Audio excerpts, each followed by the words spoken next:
ಬೇರೊಬ್ಬ ಯುವಕನೊಂದಿಗೆ ನಿಶ್ಚಿತಾರ್ಥವಾಗಿ ಮದುವೆಯಾಗಲು ಒಪ್ಪಿಕೊಂಡಿದ್ದಕ್ಕೆ ಆಕ್ರೋಶಗೊಂಡ ಮಾಜಿ ಪ್ರಿಯಕರನೊಬ್ಬ ಮಾತುಕತೆ ನೆಪದಲ್ಲಿ ಪ್ರೇಯಸಿಯನ್ನ ತನ್ನ ಮನೆಗೆ ಕರೆಸಿಕೊಂಡು ಅಡುಗೆ ಮನೆಯ ಚಾಕುವಿನಿಂದ ಇರಿದು ಭೀಕರವಾಗಿ ಹತ್ಯೆಗೈದಿರುವ ದಾರುಣ ಘಟನೆ ಕೇರಳದ ಉತ್ತರ ಪರವೂರಿನಲ್ಲಿ ನಡೆದಿದೆ.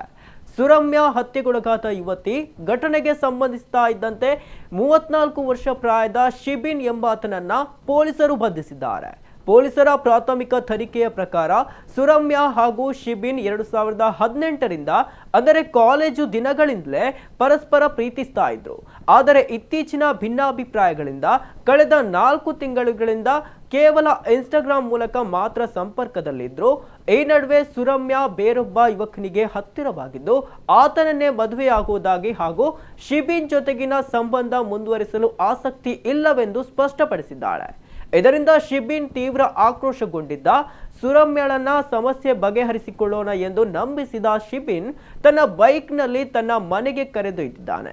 ಬೆಳಿಗ್ಗೆ 10 ಗಂಟೆಗೆ ಇಬ್ಬರು ಶಿಬಿನ್ ಮನೆಯ ಕೊಠಡಿಯಲ್ಲಿ ಮಾತುಕತೆ ನಡೆಸ್ತಾ ಇದ್ದಾಗ ಜಗಳ ತಾರಕಕ್ಕೇರಿದೆ. ಕೋಪಗೊಂಡ ಶಿಬಿನ್ ಅಡುಗೆ ಮನೆಯಿಂದ ಚಾಕು ತಂದು ಸುರಮ್ಯ ಮೇಲೆ ಭೀಕರವಾಗಿ ದಾಳಿ ನಡೆಸಿದ್ದಾನೆ.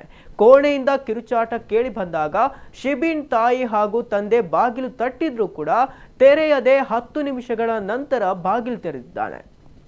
ತೀವ್ರವಾಗಿ ಗಾಯಗೊಂಡಿದ್ದ ಸುರಮ್ಯಾಳನ್ನ ತಕ್ಷಣ ಆಸ್ಪತ್ರೆಗೆ ದಾಖಲಿಸಲಾಯಿತಾದರೂ ಚಿಕಿತ್ಸೆ ಫಲಕಾರಿಯಾಗದೆ ಆಕೆ ಮೃತಪಟ್ಟಿದ್ದಾಳೆ.